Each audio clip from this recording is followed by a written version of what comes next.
Bismillahirrahmanirrahim. Excellence, Monsieur le Président de la République, Excellence, Monsieur le Premier ministre, Excellence, Madame la Première Dame, Excellence, Monsieur le Président de l'Assemblée nationale, Excellence, Monsieur le ministre de la Justice et des Affaires pénitentiaires chargé des droits de l'homme, Mesdames et Messieurs les ministres et membres du gouvernement, Monsieur le Président de la Commission nationale des droits de l'homme, Mesdames et Messieurs les membres de la Commission nationale des droits de l'homme, Monsieur le Président de l'Université de Djibouti, Monsieur le Directeur régional pour l'Afrique de l'Est du Haut Commissariat des Nations Unies pour les droits de l'homme, Mesdames et Messieurs les ambassadeurs et membres du corps diplomatique et consulaire, Mesdames et Messieurs les représentants des organisations internationales et régionales, chers collègues, chefs d'agence du système des Nations Unies, Mesdames et Messieurs les représentants des organisations de la société civile et du secteur privé, chers invités, Mesdames et Messieurs. C'est un distinct honneur et un immense plaisir pour moi de pouvoir m'adresser à vous aujourd'hui à l'occasion de la célébration de la Journée des droits de l'homme 2011 en République de Djibouti. L'honneur et l'immense plaisir que je ressens tiennent tout d'abord du fait que la célébration de la Journée des droits de l'homme se tient cette année sous le haut patronage de son Excellence, le Président de la République, M. Ismaïl Omar Guelleh.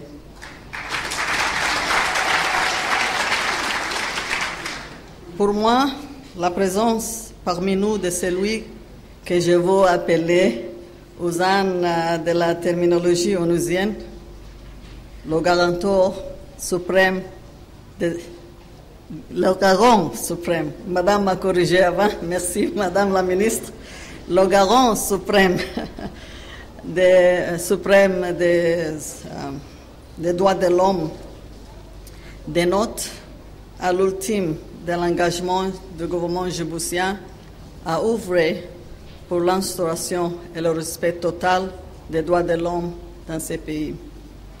Ma satisfaction dérive aussi de la consonance du thème de la célébration de cette année, Fêtons les droits de l'homme, et le contexte de progrès importants et croissants dans la mise en place d'un système et d'un cadre juridique de protection des droits de l'homme à Djibouti. Dans ce contexte, je note avec plaisir les nombreux aspects positifs listés dans le rapport de la 40e session du Comité contre la torture, tels les instruments internationaux ratifiés par Djibouti. Djibouti a en effet réalisé des avancées importantes ces dernières années.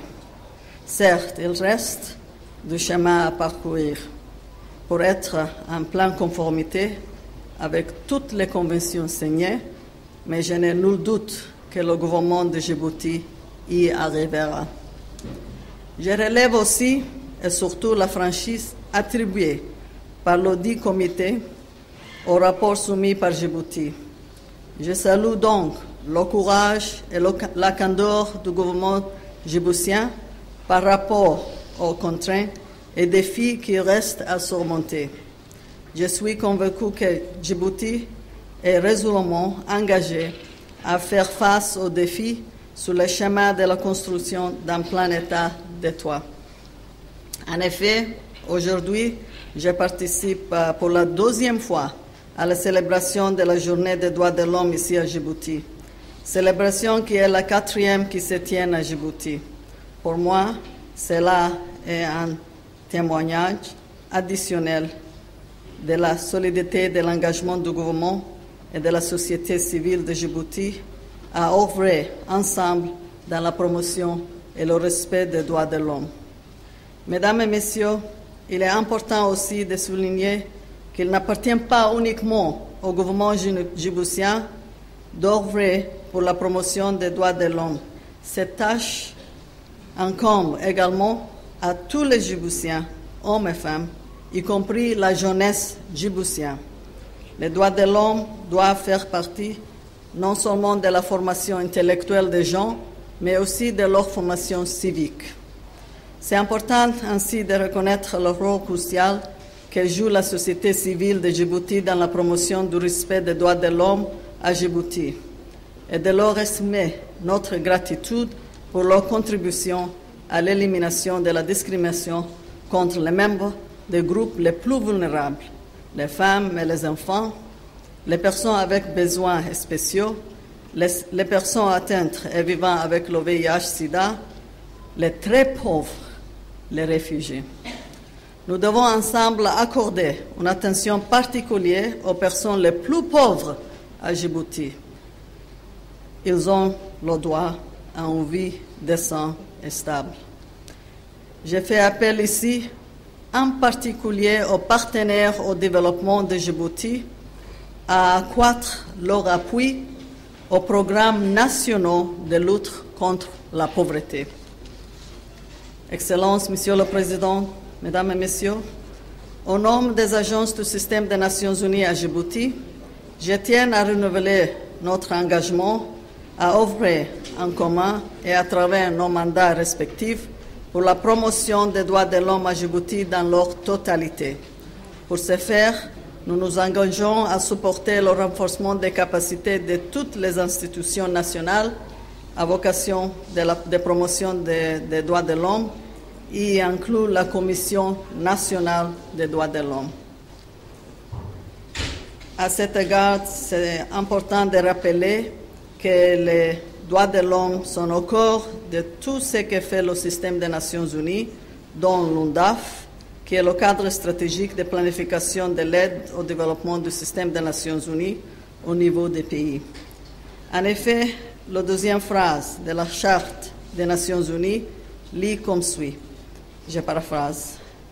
Nous, peuple des Nations Unies, résolus à proclamer à nouveau notre foi dans les droits fondamentaux de l'homme, dans la dignité et la valeur de la personne humaine, à l'égalité des droits des hommes et des femmes. C'est pour vous dire encore une fois, Mesdames et Messieurs, que les droits de l'homme sont au centre de l'œuvre des Nations Unies depuis sa création. Ils le seront toujours. Excellences, Monsieur le Président, Mesdames et Messieurs, comme le dit le secrétaire général des Nations Unies, M. Ban Ki-moon, dans son message annuel pour la Journée mondiale des droits de l'homme 2011, le droit de l'homme appartient à chacun de nous sans exception. Aussi, la Journée des droits de l'homme nous offre-t-elle l'occasion non seulement de commémorer l'adoption en 1988 de la Déclaration universelle des droits de l'homme, mais surtout de réaffirmer son actualité qu'elle conserve toujours aujourd'hui. L'importance des droits de l'homme a été soulignée maintes fois cette année. Partout dans le monde, des gens se sont mobilisés pour réclamer la justice, la dignité, l'égalité et la participation, c'est-à-dire les droits consacrés dans la Déclaration universelle. Au moment de nous tourner vers les défis à venir, inspirons-nous de l'exemple des défenseurs des droits de l'homme et de l'éternel pouvoir de la Déclaration universelle et faisons tout pour défendre les idéaux et les aspirations que nutrissent toutes les cultures et tous les êtres humains. Je voudrais maintenant conclure en remerciant Monsieur le Président de la République pour être ici avec nous aujourd'hui dans l'occasion très importante de la Journée internationale des droits de l'homme. Et je voudrais aussi remercier Monsieur le ministre de la Justice, le président de la Commission nationale des droits de l'homme et les membres de la Commission nationale, le président de l'Université de Djibouti, pour l'organisation de cette journée très festive. Je voudrais aussi remercier chaleureusement les artistes, musiciens, acteurs et danseurs pour le spectacle radio qu'ils nous ont offert. Ils ont en effet contribué littéralement à la réalisation du slogan de la Journée des droits de l'homme 2011 à Djibouti, « Fêtons les droits de l'homme ». Nous les en remercions. Je vous remercie. Excellence, Madame la Première Dame et présidente de l'Union nationale des femmes de Djibouti, Excellences, Monsieur le Premier ministre, Mesdames et Messieurs les ministres, Mesdames et Messieurs les députés, Mesdames et Messieurs les représentants du corps diplomatique, Mesdames et Messieurs les représentants des organismes internationaux, Mesdames et Messieurs, honorables invités. Je voudrais saisir cette opportunité pour réaffirmer encore une fois l'attachement indéfectible de la République de Djibouti à cette journée chargée des symboles d'une noble mission de la promotion et de la protection des droits de l'homme. Excellences, Monsieur le Président de la République, votre présence parmi nous traduit cet attachement. Monsieur le Président, Mesdames et Messieurs, la commémoration du 63e anniversaire de la Déclaration universelle des droits de l'homme, solennellement adoptée par la communauté internationale le 10 décembre 1948, revêt pour moi un caractère particulièrement important. Celle-ci a reconnu les droits personnels qui sont les droits à la vie, à la liberté, à l'intégrité physique et à la sûreté juridique, le droit aux soins de la santé, le droit au travail, le droit à participer à la gestion des affaires publiques, le droit à l'éducation, mais également règle les rapports avec les autres hommes. Celui se rapportant aux facultés spirituelles, aux libertés publiques et enfin celui des droits sociaux, économiques et culturels. En effet, la journée que nous célébrons aujourd'hui se veut l'occasion d'un dialogue national sur le thème « Fêtons les droits de l'homme ».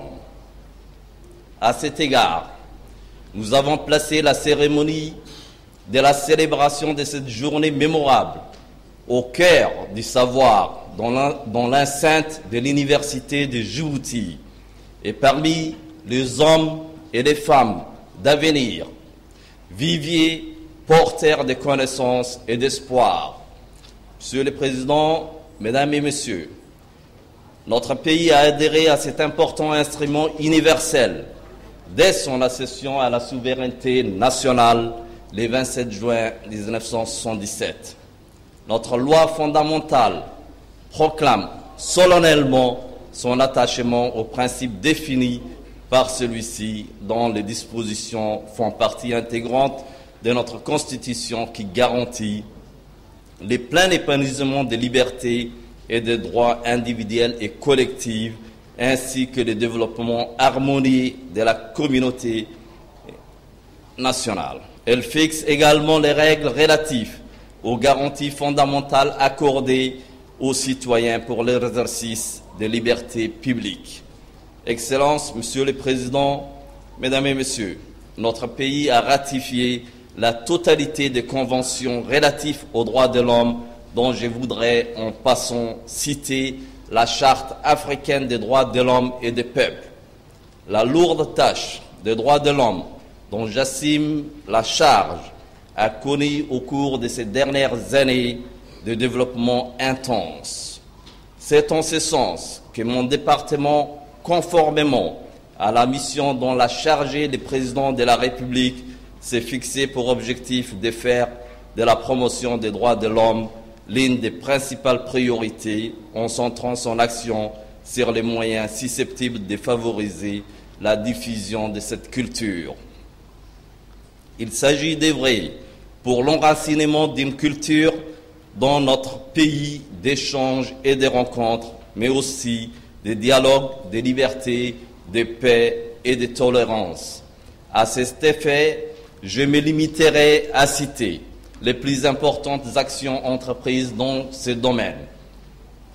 La création et la mise en place de la Commission nationale des droits de l'homme, qui est chargée d'émettre des avis constructifs qui auront un impact positif sur la promotion des droits de l'homme et pour faire face aux grands défis en vue de définir les meilleurs moyens de permettre aux hommes et aux femmes de notre pays le plein épanouissement de leurs droits garantis par notre Constitution et nos lois. l'adoption d'un code des familles dont les dispositions visent la protection de la femme, mais surtout les intérêts supérieurs de l'enfant. La décentralisation qui constitue les pivots de la démocratie à la base. Les élections des conseils régionaux au scrutin proportionnel permettent la représentation de toutes les sensibilités politiques. La lutte contre la pauvreté et le chômage par la stimulation des investissements qui offrent des meilleures opportunités de travail. L'adoption des mesures législatives protectrices des personnes et groupes vulnérables contre la discrimination et la stigmatisation, etc., etc. Monsieur le Président, Mesdames et Messieurs, je ne m'attarderai pas longtemps sur les détracteurs émigrés sous d'autres cieux, dans l'espoir de profiter d'une vie meilleure, mais qui en réalité vivent de l'assistance que leur octroient les pays d'accueil.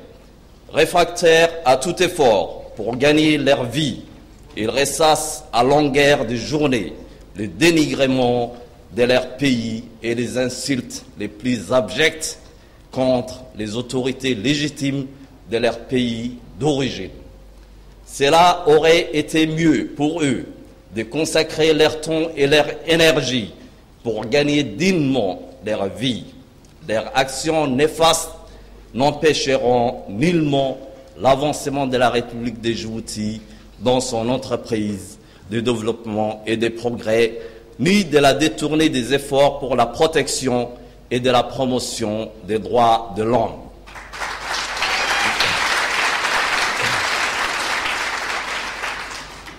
D'ailleurs, ici même, certains qui se réclament les défenseurs des droits de l'homme ont malheureusement outrepassé par des dénégations, outrages sans fondement, alors que nos institutions leur donnent le droit d'agir librement dans la limite de leurs droits. En effet, dans la culture des droits de l'homme, il y a droit et liberté, comme il y a des devoirs et responsabilités.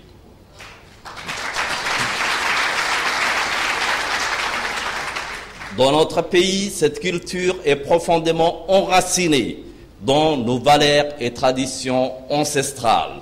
Depuis son accession à la magistrature suprême, le chef de l'État ne s'est jamais laissé d'œuvrer pour défendre ses idéaux dans lesquels il s'est investi pour le rendre meilleur.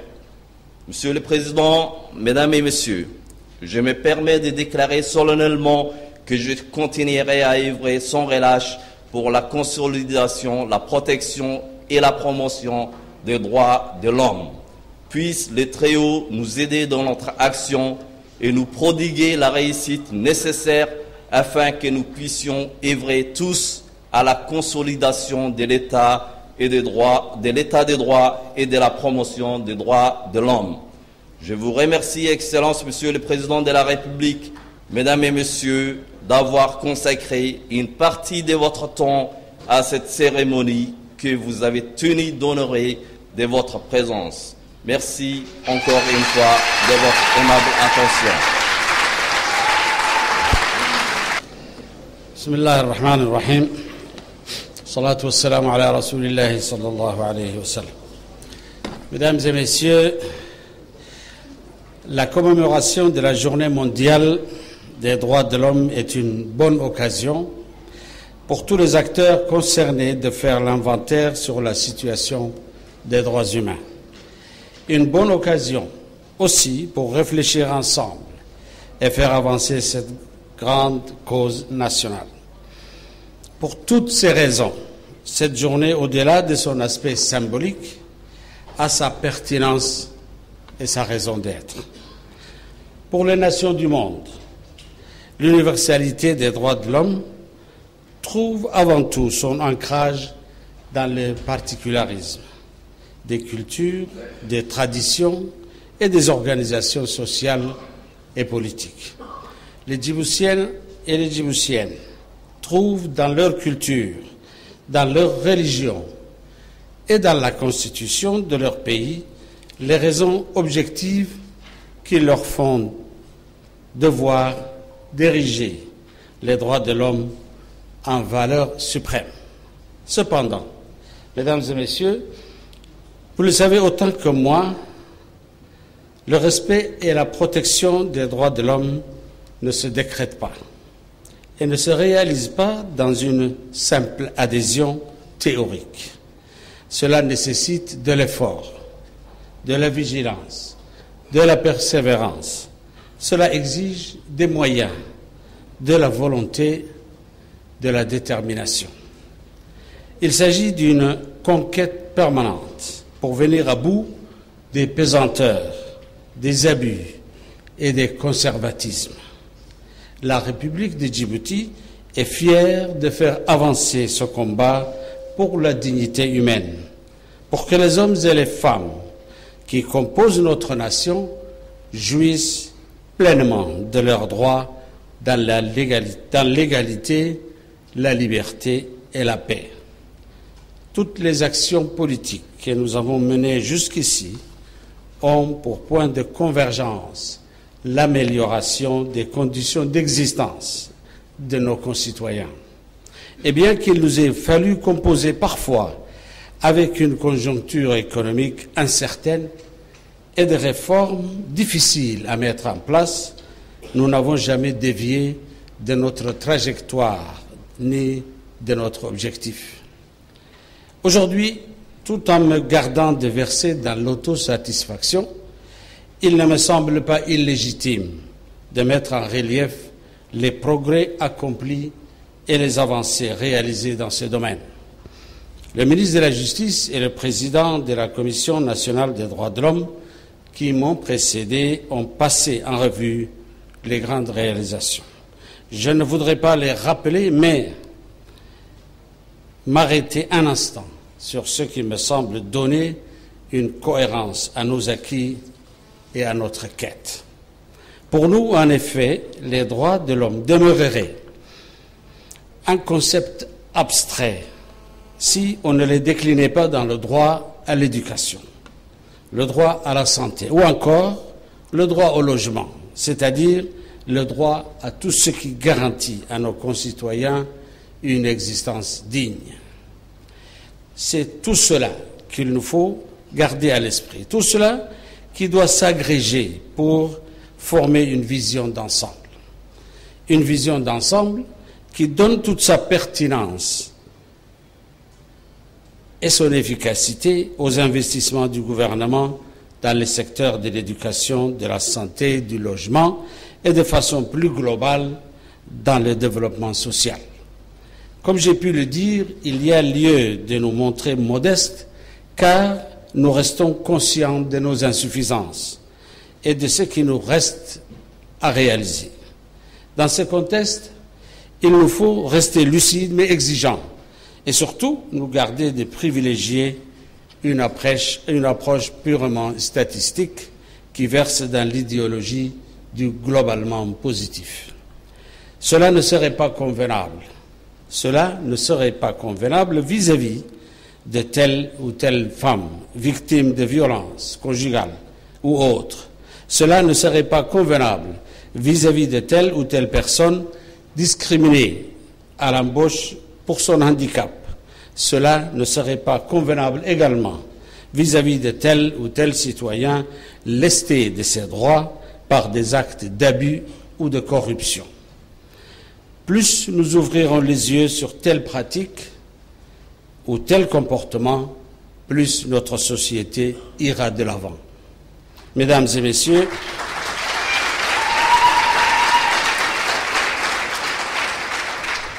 cette leçon de lucidité et de vigilance, l'État n'en a pas le monopole.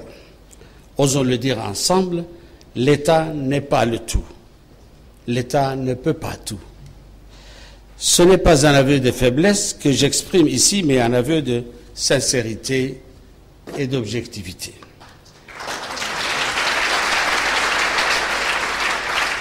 Bien sûr, l'État, de par ses fonctions régaliennes, veillera à promouvoir l'éducation, la santé ou encore la justice. Bien entendu, l'État, dans le cadre de ses réformes démocratiques, continuera à persévérer sur le chemin de la bonne gouvernance.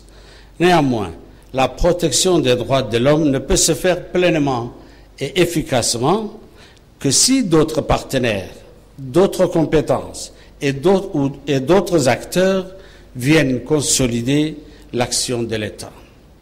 C'est la raison pour laquelle j'exhorte la Commission nationale des droits de l'homme à intensifier ses campagnes de sensibilisation et d'information, à aller de l'avant et à ne pas hésiter à bousculer les pesanteurs et les conservatismes.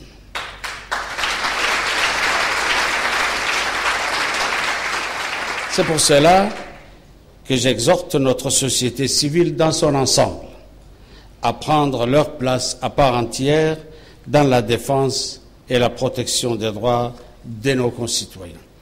Plus les ONG et les syndicats seront réactifs et entreprenants, plus notre société se protégera et protégera ses citoyens contre toute forme de dérive et d'abus. J'exhorte également les médias et les journalistes à contribuer à cette aventure commune. Mesdames et messieurs, comme vous le savez, le respect et la protection des droits fondamentaux ont pour socle la liberté d'opinion et la liberté d'expression, garantie par notre Constitution. Notre République est garante du respect et de l'épanouissement de ces libertés. Cependant, nous n'accepterons pas que telle ou telle association, qui n'a d'existence que virtuelle, se fasse le chantre de ces droits fondamentaux. La défense des droits de l'homme est une affaire trop sérieuse qui ne saurait être réduite à la simple publication de feuillets relatant des prétendues violations dans notre République. Je dis qu'il faut nous garder de donner une existence purement virtuelle à la protection des droits de nos concitoyens et je dis qu'il appartient à chaque citoyen djiboutien de veiller à ce que les droits se concrétisent à travers l'amélioration du quotidien de chacun et du développement pour tous. Je vous remercie.